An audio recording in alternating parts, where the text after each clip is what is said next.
21 மணித்தியாலங்களாக 5 சுற்றுக்களாக இடம்பெற்ற பேச்சுவார்த்தை தோல்வியில் முடிவடைந்திருக்கிறது. எந்த ஒரு இணக்கப்பாட்டுக்கும் பெறாமல், எந்த ஒரு உடன்பாட்டுக்கும் பெறாமல் இரண்டு தரப்பினருமே பேச்சுவார்த்தை மையத்திலிருந்து வெளியேறியிருக்கிறார்கள். மிக முக்கியமாக அமெரிக்காவினுடைய துணை ஜனாதிபதி ஜேடி வான்ஸ் அவர்கள் பெருங்கையுடன் அமெரிக்காவுக்கு திரும்புகின்றார். இதுதான் இன்று காலை பாகிஸ்தானில் இருந்து இஸ்லாமாபாத் நகரத்திலிருந்து அந்த பேச்சுவார்த்தை இடம்பெற்ற செரீனா ஹோட்டலில் இருந்து உலகத்துக்கு கிடைத்த ஒரு அதிர்ச்சியான செய்தி என்றே சொல்லலாம். எல்லாருடைய எதிர்பார்ப்பும் எப்படி இருந்தேன்னு சொன்னால், எப்படியாவது இந்த ரெண்டு தரப்புமே சந்தித்து கலைச்சு பேச்சுவார்த்தை நடத்தி ஒரு முடிவுக்கு வந்துடணும், இந்த யுத்தம் இதோட முடிஞ்சு போயிடணும் என்று சொல்லி. ஆனால் எதிர்பாராத விதமாக துரதிர்ஷ்டவசமாக இந்த பேச்சுவார்த்தை தோல்வியில் முடிவடைந்திருக்கிறது. இந்த பேச்சுவார்த்தை தோல்வியில் முடிந்தது ஒரு அதிர்ச்சி என்று சொன்னால், அதை விட இன்னும் ஒரு அதிர்ச்சி ஒன்று இருக்கு. என்னென்னு சொன்னால், அடுத்தது என்ன என்று சொல்லி அந்த கேள்விக்கான பதிலை யாராலையும் வழங்க முடியலை. அமெரிக்காவினுடைய துணை ஜனாதிபதி ஜேடி வான்ஸிடமும் கேட்கப்பட்டது அடுத்தது என்னென்று சொல்லி, அதற்கான பதிலை அவர் வழங்கவில்லை. இங்கால ஒரு பக்கம் பார்த்தீங்கன்னு சொன்னால் 2 வாரங்களுக்கு மட்டுமே போர் நிறுத்தப்பட்டிருக்கிறது. எனவே அந்த 2 வார போர் நிறுத்தத்துக்கு என்ன நடக்கும், அது 2 வாரம் வரைக்கும் நீடிக்குமா அல்லது உடனடியாக திரும்பவும் போர் ஆரம்பிக்குமா, இந்த மாதிரியான நிறைய கேள்விகள் இருக்கின்றன. எனவே இதுவரை கிடைக்கப்பட்ட தகவல்களின் தொகுப்பை விரிவாக விளக்கமாக இந்த காணொளியில் பார்க்கலாம். We have been at it now for 21 hours and we've had a number of substantive discussions with the Iranians. 1979 ஆண்டுக்கு பிறகு ஈரானும் அமெரிக்காவும் நேரடியாக சந்தித்து, 2 நாடுகளினுடைய உயர்மட்ட குழுவினர் நேரடியாக சந்தித்து நேருக்கு நேர் பேசிக்கொண்ட ஒரு பேச்சுவார்த்தை, வரலாற்று சிறப்புமிக்க பேச்சுவார்த்தை. மிக நீண்ட நேரமாக 21 மணித்தியாலங்களாக நீடித்த அந்த பேச்சுவார்த்தை சனிக்கிழமை இரவு முழுவதும், ஞாயிற்றுக்கிழமை காலை 6 மணி தாண்டியும் இடம்பெற்ற அந்த பேச்சுவார்த்தை தோல்வியில் முடிந்தது. உண்மையில் கவலைக்குரிய விஷயம்தான். இது தோல்வியில் முடியும் என்றதுக்கான அறிகுறிகள் ஏற்கனவே தென்பட ஆரம்பித்திருந்தன. அதில் முதலாவது அமெரிக்காவினுடைய ஜனாதிபதி டொனால்ட் ட்ரம்ப் அவர்கள் சொன்ன ஒரு கருத்து. இந்த பேச்சுவார்த்தை ஆரம்பித்து 12-13வது மணித்தியாலம் போய்கொண்டிருக்கும் போது டொனால்ட் ட்ரம்ப் அவர்கள் அமெரிக்காவில் வச்சு ஒரு ஊடக சந்திப்பு ஒன்று, பெரிய அளவில் ஊடக சந்திப்பு நடத்தையில் போகிற வழியில் ஊடகங்களுக்கு சொல்லியிருந்தவர் என்னென்னு சொன்னால், இந்த பேச்சுவார்த்தையில் உடன்படிக்கை வந்தாலும் சரிதான், வராட்டியும் சரிதான், அதை பற்றி எனக்கு எந்த விதமான அக்கறையும் இல்லை. ஏனென்று சொன்னால், நாங்கள் ஏற்கனவே வெற்றி பெற்று விட்டோம், நாங்கள் ஏற்கனவே ஈரானை தோற்கடித்து விட்டோம், அவர்களுடைய ராணுவ பலத்தை அழித்து விட்டோம். எனவே இந்த பேச்சுவார்த்தையினுடைய முடிவு எப்படி போனாலும் எனக்கு அதை பற்றி எந்த விதமான அக்கறையும் இல்லை என்று சொல்லி போட்டு அவர் விட்டுட்டு போயிட்டார். எனவே அப்பயே சாடமாடையா விளங்கிட்டது டொனால்ட் ட்ரம்ப் அவர்களுடைய பேச்சில் இருந்து இந்த பேச்சுவார்த்தை நெகட்டிவாக தான் போய்கொண்டிருக்குமோ என்று சொல்லி. இதுக்கிடையில் பேச்சுவார்த்தை ஆரம்பித்து நடந்து கொண்டிருக்கக்குள்ள பலவிதமான கருத்துக்கள் உடனுடன் வெளியில் வந்து கொண்டே இருந்தன. முதல்ல ஊடகவியலாளர்கள் அனுமதிக்கப்படவில்லை, மூடப்பட்ட அறைக்குள்ள தான் பேச்சுவார்த்தைகள் நடந்தது. இருந்தாலும் 1-2 தகவல்கள் அவ்வப்போது கசிந்து கொண்டே இருந்தது. அதில் பார்த்தீங்கன்னு சொன்னால், ஒரு கட்டத்தில் 2 பக்க தலைவர்களும் 2 பக்க பேச்சுவார்த்தையில் ஈடுபட்டவர்களும் பேச்சுவார்த்தைகளை முடித்துக்கொள்ள, ஏனையவர்கள் அந்த டெக்னிக்கல் ரீதியாக எழுத்து வேலைகளில் ஈடுபடுபவர்கள் இப்பொழுது தங்களுடைய பணிகளை ஆரம்பித்திருக்கிறார்கள் என்று சொல்லி இடையில் ஒரு செய்தி வந்தது. ஒரு 8 மணித்தியாலம் கழிச்சா பிறகு ஒரு செய்தி வந்தது. அப்போ எல்லார் மத்தியிலேயும் ஒரு நம்பிக்கை ஒன்று பிறந்திருந்தது. ஓஹோ, ஒரு ஒப்பந்தத்துக்கு வந்திருக்கணும் போல நடக்கு, ஒப்பந்தம் எதை ஒன்று எழுதப் போகிறார்கள் போல நடக்குது. அதெல்லாம் எழுதி முடிச்சா பிறகு, அந்த டெக்னிக்கல் வேலையெல்லாம் முடிச்சா பிறகு 2 தரப்புமே சைன் வைப்பார்கள் போல நடக்கு. இந்த மாதிரியான சில நம்பிக்கைகள் வந்தது. ஆனால் இப்போ பார்த்தீங்கன்னு சொன்னால் எல்லாமே பொய்த்து, எல்லா நம்பிக்கைகளும் பொய்த்து இது தோல்வியில் முடிவடைந்திருக்கிறது. And we've made that as clear as we possibly could, and they have chosen not to accept our terms. இந்த பேச்சுவார்த்தை தோல்வியில் முடிவடைந்ததற்கு 2 தரப்புமே எதிரெதிர் தரப்புகளை குற்றம் சாட்டுகின்றார்கள். அமெரிக்காவினுடைய துணை ஜனாதிபதி ஜேடி வான்ஸ் என்ன சொல்றார் என்று சொன்னால், நாங்கள் முடிஞ்ச அளவுக்கு ஃப்ளெக்சிபிளாக இருந்தோம், பல விஷயங்களை விட்டு கொடுத்தோம், சுமூகமாக நாங்கள் கலந்துரையாடினோம். ஆனால் நாங்கள் முன்வைத்த எந்த கோரிக்கைகளையும் ஈரானிய தரப்பினர் ஏற்றுக்கொள்ளவில்லை. அதுதான் இந்த பேச்சுவார்த்தை முறிவுக்கான காரணம். அவர்கள் எதனையுமே ஏற்கவில்லை என்று சொல்லி, அதிலே மிக முக்கியமாக ஈரானியர்கள் எந்த ஒரு சந்தர்ப்பத்திலையும் அணு ஆயுதத்தை உற்பத்தி செய்யவோ அல்லது யுரேனியத்தை செறிவூட்டவோ கூடாது என்று சொல்லி நாங்கள் சொல்லியிருந்தோம். அதனை ஈரானியர்கள் ஏற்கவில்லை என்று சொல்லி ஜேடி வான்ஸ் அவர்கள் குறிப்பிட்டிருக்கிறார்.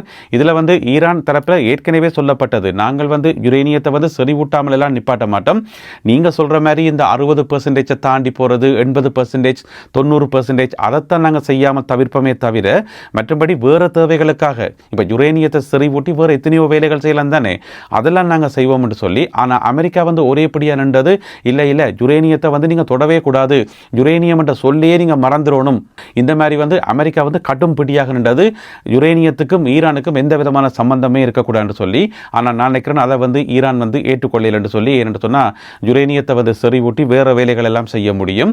இது ஒரு முதலாவது முரண்பாடு. ரெண்டாவது வந்து ஹோர்முஸ் விஷயத்தில் வந்து இது வந்து ஈரானினுடைய மிக முக்கியமான ஊடகம் ஃபாஸ்ட் நியூஸில் போடப்பட்டிருந்தது. என்னென்னு சொன்னால் ஹோர்முஸ் தொடர்பாக அமெரிக்கா வைத்த எந்த ஒரு கோரிக்கையை வந்து எங்களால் ஏற்க முடியலை. என்னென்னு சொன்னால் ஏற்றுக்கொள்ளவே முடியாத கோரிக்கைகளை ஹோர்முஸ் விஷயத்தில் வந்து அமெரிக்கா முன்வைத்தது, அதனால் ஏற்றுக்கொள்ளவே முடியலை என்று சொல்லி ஈரானினுடைய பிரபலமான ஊடகம் ஃபாஸ்ட் நியூஸ் வந்து செய்தி வெளியிட்டிருக்கிறது. அது என்னவாக இருக்கும் என்றதை எங்களால் ஊகிக்க முடியும். என்னென்னு சொன்னால் இப்போ ஈரான் வந்து இனி லைஃப் லாங்குக்கு காலம் முழுக்க வந்து அதில் ஒரு வரி அறவீட்டை செய்கிறதுக்கான தீர்மானத்தை ஏற்கனவே எடுத்துட்டுது.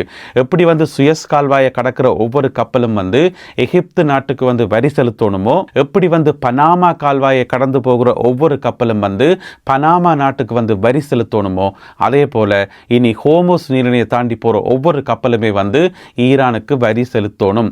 இந்த தீர்மானத்தை வந்து ஈரான் ஏற்கனவே முடிவெடுத்திருந்தது. ஏன்னு சொன்னால் சேதமடைஞ்ச நாட்டை வந்து மீள கட்டி அமைக்கிறதுக்கு கட்டாயம் எங்களுக்கு பணம் தேவை, எனவே நாங்கள் வரி அறவீடு செய்ய போகிறோம். வரி அறவீடு மட்டுமில்லாமல் சகல விதமான கண்ட்ரோலும் இருக்கும். எனவே அந்த ஒரு விஷயத்தில் வந்து விட்டு கொடுப்புக்கு இடமில்லை என்று சொல்லி ஈரான் தரப்பில் சொல்லப்பட்டிருக்கும் நினைக்கிறேன். அதனால் வந்து ஹோர்முஸ் நீரிணை விஷயத்தில் வந்து அமெரிக்கா என்ன சொல்லியிருக்கும், ஹோர்முஸ் நீரிணையை வந்து ஃபுல்லாக திறவுங்க, 100 வீதம் திறவுங்க, அந்த பக்கம் யாருமே இருக்கக்கூடாது.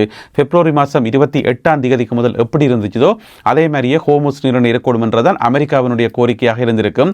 எனவே அந்த ஒரு முரண்பாடு காரணமாக இது முறிவடைந்திருக்கும் என்று சொல்லி நாங்கள் எதிர்பார்க்கலாம். இருந்தாலும் இந்த பேச்சுவார்த்தை முறிவடைந்து போனதுக்கான பிரதானமான காரணம் ஹோர்முஸ் நீரிணை இல்லை என்று சொல்லப்படுகிறது. அது வந்து அணு ஆயுத உற்பத்தி. ஈரான் வந்து எந்த ஒரு சந்தர்ப்பத்திலையும் நாங்கள் யுரேனிய செறிவூட்டலை வந்து செய்யவே மாட்டோம் என்று சொல்லி வாக்குறுதி கொடுக்கவில்லை, அதனால் தான் முறிந்தது என்று சொல்லி அமெரிக்காவினுடைய துணை ஜனாதிபதி JD வான்ஸ் அவர்கள் சொல்லி இருக்கின்றார். இருந்தாலும் இந்த பேச்சுவார்த்தை மூலம் ஒரு சிறிய ஆறுதலான செய்தி ஒன்றும் இருக்கு என்று சொன்னால் அந்த JD வான்ஸ் அவர்கள் குறிப்பிட்டிருந்தவர், நாங்கள் வந்து இறுதியாக ஒரு முடிவொன்று எடுத்து ஒரு ப்ரொபோசலோட வந்து ஈரான் கையில் வந்து கொடுத்திருக்கிறோம். அதுதான் இறுதி முடிவு. அதை ஏற்கிறதும் ஏற்காம விடுறதும் வந்து ஈரான் எடுக்கிற முடிவு. பெரும்பாலும் ஏற்பார்கள் என்று சொல்லி ஒரு நம்பிக்கை எங்களுக்குள்ள இருக்கு என்று சொல்லி போட்டு அவர் விட்டுட்டு போயிட்டார். எனவே இந்த பேச்சுவார்த்தை வந்து 100% வீதம் அப்படியே அடிச்சு மூடியாச்சா என்று கேட்டீங்கன்னு சொன்னால் அப்படியும் சொல்ல முடியாது. அங்கங்கே சில பாயிண்ட்டுகள் இருக்குது, சில நம்பிக்கைகள் இருக்குது. அதை பிடிச்சு கொண்டு நீ அடுத்த கட்டம் என்னன்றதுதான் தெரியாமல் இருக்குது. மீண்டும் JD வான்ஸ் வந்து பேச்சுவார்த்தையில் ஈடுபடுவாரா, ஈரானினுடைய உயர்மட்ட தூதுக்குழுவினர் மீண்டும் ஒரு தடவை வருவார்களா, இந்த இரண்டு நாடுகளுமே வந்து இன்னொரு தடவை சந்திப்பார்களா, இந்த மாதிரியான நிறைய கேள்விகள் இருக்கின்றன. என்ன பிரச்சனை தெரியுமா, இப்போ JD வான்ஸ் வந்தபடியாத்தான் இந்த 5 சுற்றுக்கள் 21 மணித்தியாலங்களாக இந்த பேச்சுவார்த்தை நடந்தது. இதுவே வந்து அந்த பழையாக்கள் 2 பேர், அதாவது வந்து ஸ்டீவ் விட்கோஃபும் குஷ்னரும் வந்திருந்தா 2-3 மணித்தியாலத்திலே பேச்சுவார்த்தையை முடிச்சுட்டு விட்டுட்டு போயிருப்பார்கள் நினைக்கிறேன். எனவே JD வான்ஸ் வந்தபடியே ஏதோ காய்ச்சி இழுபட்டுனாலும் பரவாயில்லை, சின்ன ஒரு ஃப்ளெக்சிபிளுக்கு வந்திருக்கிறார்கள் என்று சொல்லி ஒரு முடிவுக்கு நாங்கள் வர முடியும். இருந்தாலும் JD வான்ஸ் வந்து 100% வீதம் எதையும் தீர்மானிக்க முடியாது, இறுதி முடிவுகளை வந்து அவர் எடுக்க முடியாது. அவருக்கு மேலே இருக்கிறார் டொனால்ட் ட்ரம்ப் அவர்கள், அவர் தான் இறுதி முடிவு எடுக்கணும். இந்த பேச்சுவார்த்தை நடந்த இந்த 21 மணித்தியாலத்தில் வந்து கிட்டத்தட்ட 12-13 தடவைகள் தான் அமெரிக்க ஜனாதிபதியோட டொனால்ட் ட்ரம்போட தொடர்பில் இருந்ததாகவும் மாற்றி கதைத்ததாகவும் JD வான்ஸ் அவர்கள் குறிப்பிட்டிருக்கின்றார். எனவே டொனால்ட் ட்ரம்ப் அவர்கள் சொன்னது தான் இங்கே பேச்சுவார்த்தையில் வந்து பிரதிபலித்திருப்பார்கள். எனவே எப்படி பார்த்தாலும், எப்படி ஆய்வு செய்து பார்த்தாலும், எப்படி சுத்தி பார்த்தாலும் ஒரே ஒரு பதில் தான், பேச்சுவார்த்தை தோல்வியில் முடிவடைந்து விட்டது. இப்போ எங்களுக்கு முன்னால் இருக்கக்கூடிய மிக முக்கியமான கேள்வி, அப்படி என்று சொன்னால் அடுத்தது என்ன? மறுபடியும் போரா, மறுபடியும் சண்டையா, மறுபடியும் வந்து தாக்குதல்களா, மறுபடியும் உயிரிழப்புகளான்னு சொல்லி நிறைய கேள்விகள் எங்கள் மத்தியில் இருக்குது. ஏனென்று சொன்னால் அடுத்தது என்னென்று சொல்லி சொல்லாமல் போயிருக்கிறார்கள். அதுதான் இங்கே இருக்கக்கூடிய முக்கியமான விஷயம். எனவே பேச்சுவார்த்தையில் ஈடுபட்ட அந்த குழுவினருக்கே வந்து அடுத்தது என்ன என்று சொல்லி தெரியாமல் இருக்கும்போது எங்களுக்கு அப்படி தெரியும். எனவே எது நடக்குதோ அதை நாங்கள் பார்க்க வேண்டியதுதான். மேலதிக தகவல்கள் கிடைக்கின்ற போது அவற்றையெல்லாம் தொகுத்து கொண்டு இன்னும் ஒரு காணொளியில் உங்களை நான் சந்திக்கின்றேன். அதுவரை நன்றி, வணக்கம்.